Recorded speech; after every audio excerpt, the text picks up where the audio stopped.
Assalamualaikum. Waalaikumsalam.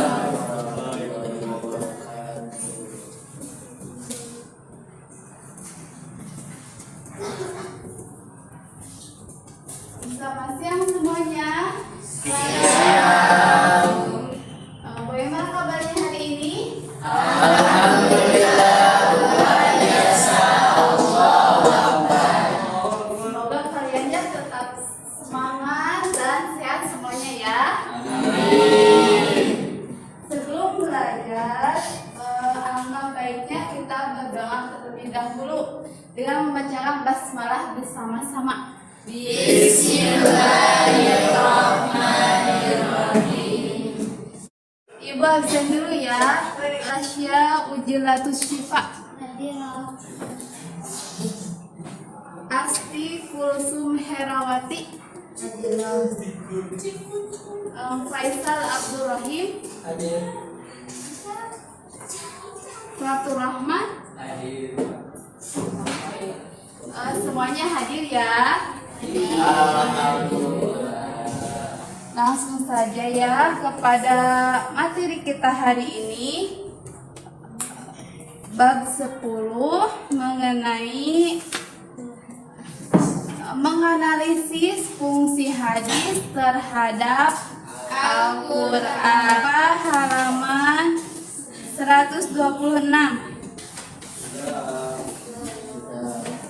Mengenai menghayati fungsi hadis terhadap Al-Quran.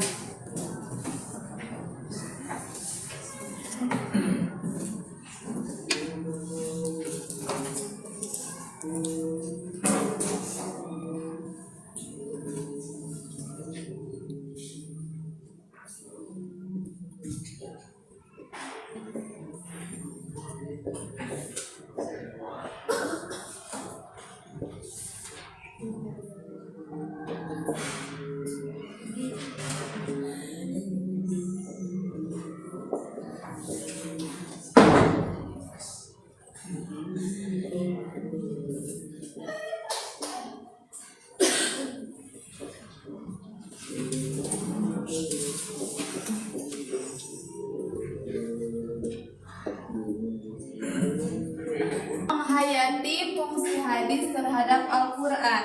Hadis terhadap Al-Quran dan hadis Rasulullah adalah dasar dari pengetahuan Islam.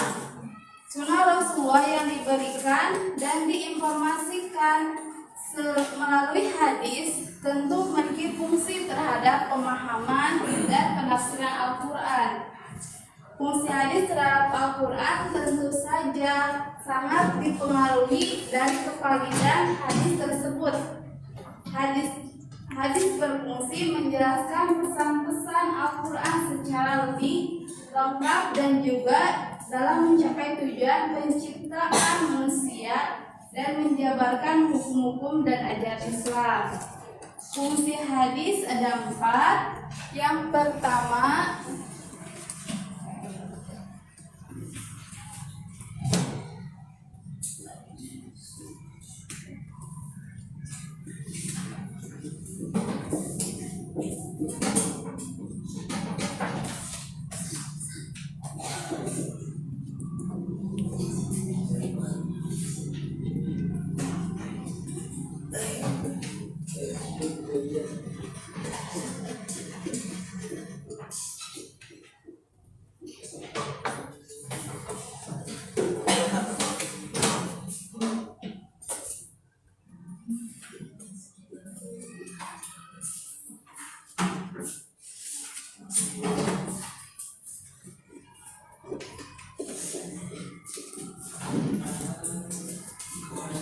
ada 4. Yang pertama, bayan at-taqrir.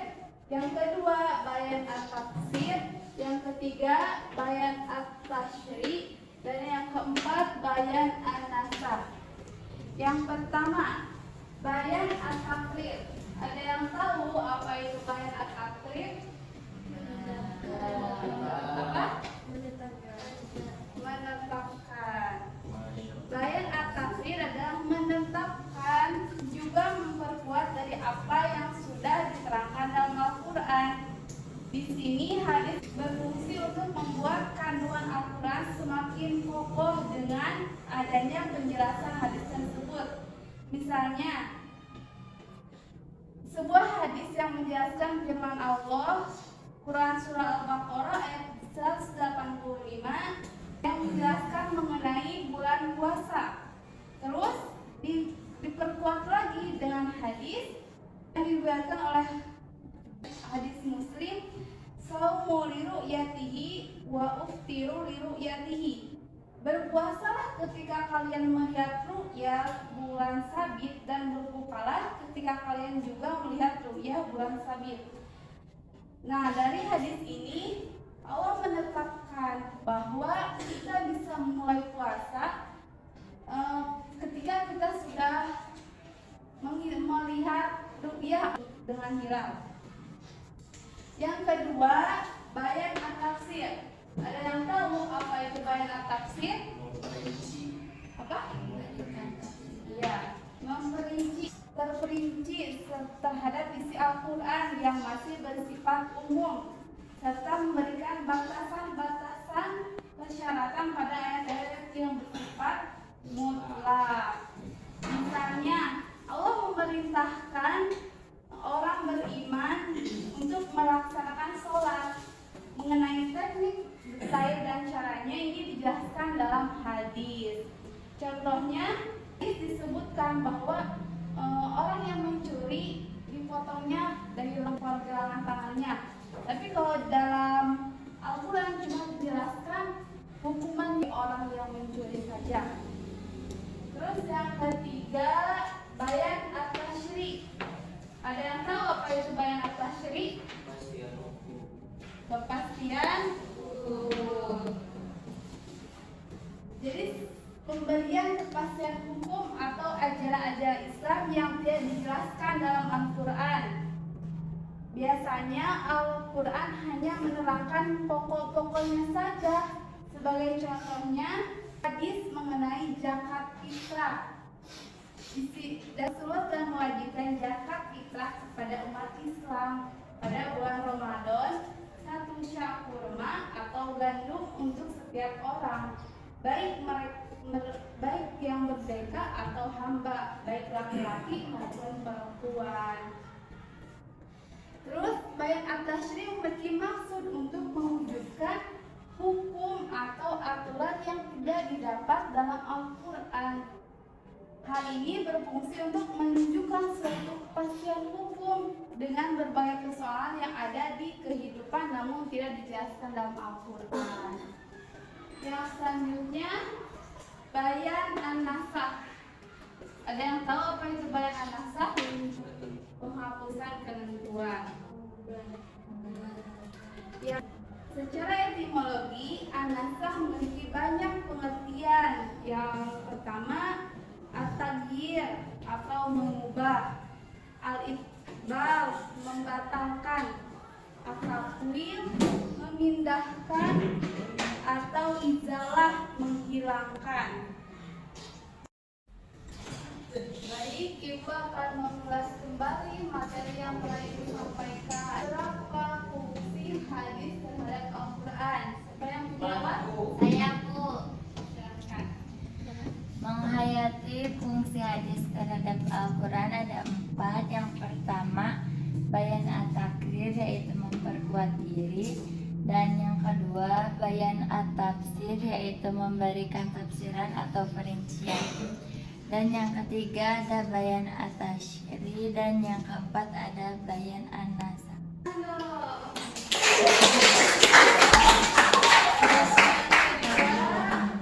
Coba sebutkan contoh dari bayan at-tasyri'. Siapa yang mau jawab?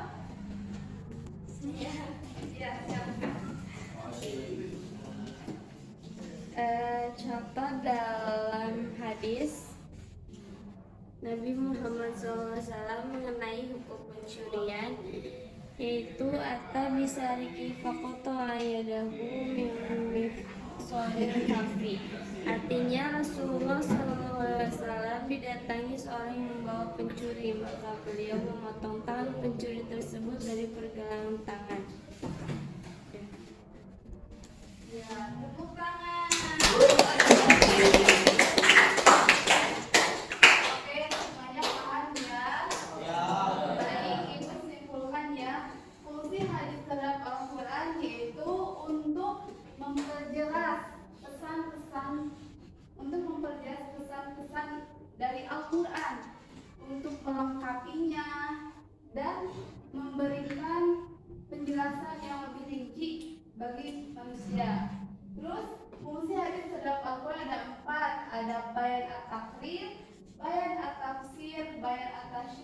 Khair An-Nasr. Untuk tugasnya, cari contoh-contoh dari keempat fungsi ini.